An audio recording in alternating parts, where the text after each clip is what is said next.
दोस्तों, पाकिस्तान की अदलिया में सिर्फ 3 जजेस ही ऐसे गुजरे हैं जिन्हें आज भी इंतहाई दयानतदार जज माना जाता है। पहला था जस्टिस कार्नेलिस, जो कि मजहब के लिहाज से ईसाई था। दूसरा जस्टिस राणा भगवान दास, जो कि मजहब से हिंदू था। और तीसरा दुराब पटेल, जो कि पारसी था। हमारे जजेस सिर्फ नाम के ही मुसलमान हैं, काम इनके फिरौन से भी बढ़कर हैं। गलत फैसलों के एवज अवाम का पैसा लूट कर ये बिना शर्मिंदा हुए हज को भी चले जाते हैं। मैंने मजदूर के माथे पे बहता पसीना देखा, तूने रिश्वत की कमाई से मदीना देखा। अगर हज करने पर नाम के साथ हाजी लिखते हो तो हराम खाने पर हरामी क्यों नहीं लिखते?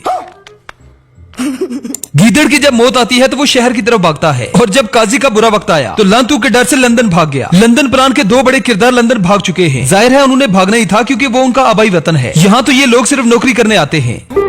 ओहो, सरपंच जी तो चल दिए, अब कौन उठाएगा गांव की जिम्मेदारी? ओहो, सरपंच जी तो चल दिए, अब कौन उठाएगा गांव की जिम्मेदारी? खबर ये नहीं कि बाबूजी लंदन भाग गए। अफसोसनाक खबर ये है कि बीमार बेटी के इलाज के लिए जेवरात बेचकर आने वाला शहरी डकैती करने वालों ने मज़ाहमत पे कत्ल कर दिया। वाकई में हम जिंदा कौम है, पाइंदा कौम है। काजी फायज ईसा वो शख्स था जिसका सोना उसके जागने से बेहतर था। उसका जज ना होना जज होने से बेहतर था। इसका जाहिल होना इसके इल्म से बेहतर था। इसकी खामोशी इसके कलाम से बेहतर थी। और कबूतर वाले का लंदन जाना पाकिस्तान में रहने से बेहतर था। टुर गए यार कबूतरा वाले, लै गए पटवारियों दे सारे हासे। लंदन में होने वाली आलमी कबूतरबाजी के मुकाबले में शामिल होने के लिए पाकिस्तान के माहिर कबूतरबाज रवायती बिजती करवाते हुए लंदन रवाना। पाकिस्तान में जब भी कोई इलेक्शन या फिर आईनी तरमीम करवानी होती है तो लोटे ऐसे बिकते हैं जैसे सर्दी में समोसे पकोड़े। यहाँ तो हर कोई बिकाऊ ही नजर आता है। अगर कोई नहीं बिका तो कायदे मोहतरम इमाम उल उलमा इज्जत इमाम जनाब मौलाना फजलुर रहमान साहब। अगर बिक गया तो मौलाना मरियम नवाज साहब।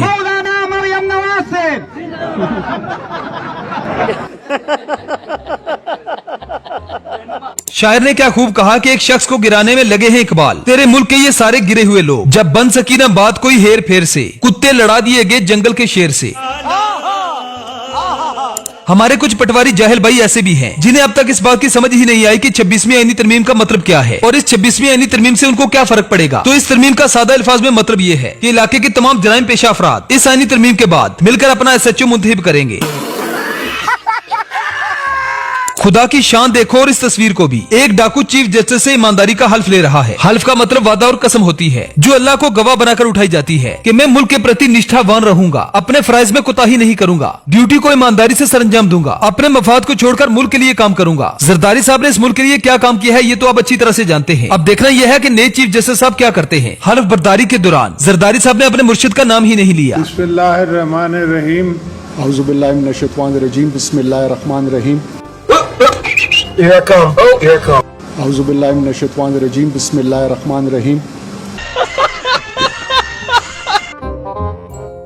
पाकिस्तान में लांतू से बचते हुए जैसे ही बाबूजी ने अपने आबाई वतन में कदम रखा तो शयान अली आगे इस्तकबाल करने के लिए खड़ा था। बाबूजी फरमाने लगे कि आसमान पर बादल तो नहीं, फिर भी बारिश कहाँ से हो रही है। सिक्योरिटी इंचार्ज ने बताया कि बाबूजी बारिश नहीं, लोग आप पर थूक रहे हैं।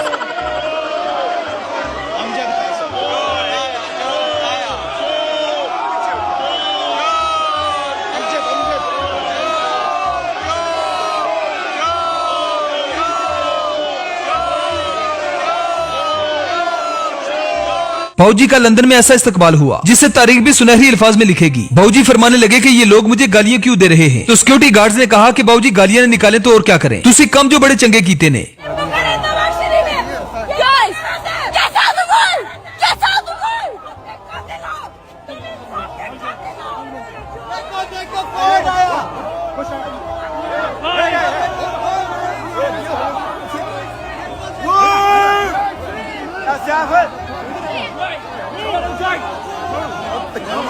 Move it back!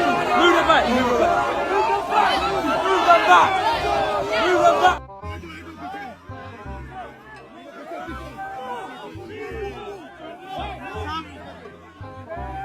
Nawaz Sharif को देखते ही जबरदस्त प्रोटेस्ट किया गया। हत्ता के नवाज शरीफ को बचाने के लिए लंदन पुलिस पहुंच आई। लोगों ने खुलकर नवाज शरीफ की मां बहन एक की। पुलिस की मौजूदगी में भी नवाज शरीफ को धक्के पड़ते रहे। मुक्के गुस्सुन्ने खाते हुए बड़ी मुश्किल के साथ बाबूजी अपने घर के अंदर पहुंचे। जिस तरह से ओवरसीज पाकिस्तानियों ने नवाज शरीफ को घेर रखा था, जिस तरह से बाबूजी पर लानतें बरसाई जा रही थी, लंदन पुलिस भी ये सोचने पर मजबूर हो गई होगी कि ये बंदा किस कदर बेगैरत होगा, इसने अवाम को कितना सताया होगा कि अवाम आज इसके पीछे हाथ धो के पड़ी है। नवाज शरीफ की इज्जत अफजाई के ये मनाजर पटवारियों के लिए बड़े दिल खराश होंगे जिन्होंने मियां साहब को अपना लीडर बनाया हुआ था।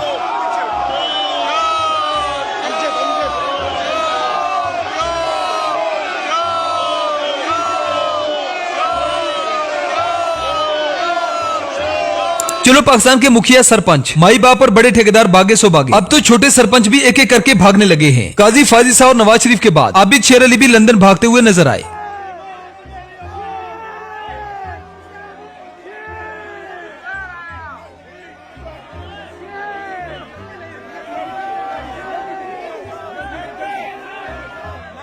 ओहो, सरपंच जी तो चल दिए, अब कौन उठाएगा गांव की जिम्मेदारी? मुझे अफसोस और तकलीफ भी होती है कहते हुए कि हमें किस तरह का पाकिस्तान चाहिए। 26वीं आईनी तरमीम का नुकसान सिर्फ पाकिस्तान को ही नहीं हुआ, बल्कि हमारी आजाद अदलिया के हाथ भी बांध दिए गए। और इस तरमीम के पीछे सिर्फ नून लीग और पीपल्स पार्टी वालों का ही हाथ नहीं है, इसमें कुछ पीटीआई के गद्दार भी शामिल हैं, जो आज के बाद ताउमर सिर्फ जिल्लत ही समेटेंगे। ये है जनाब जैन कुरैशी, जो कि पूरे 1 अरब में बिका, जिसके बाद ये बुजुर्ग इसे दज्जाल का नाम दे रहा है।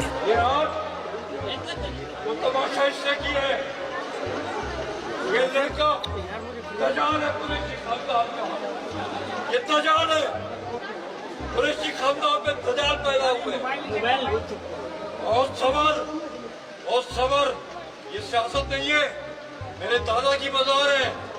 यहाँ तमाशा नहीं चलेगा, इज्जत चलेगी, एहतराम चलेगा।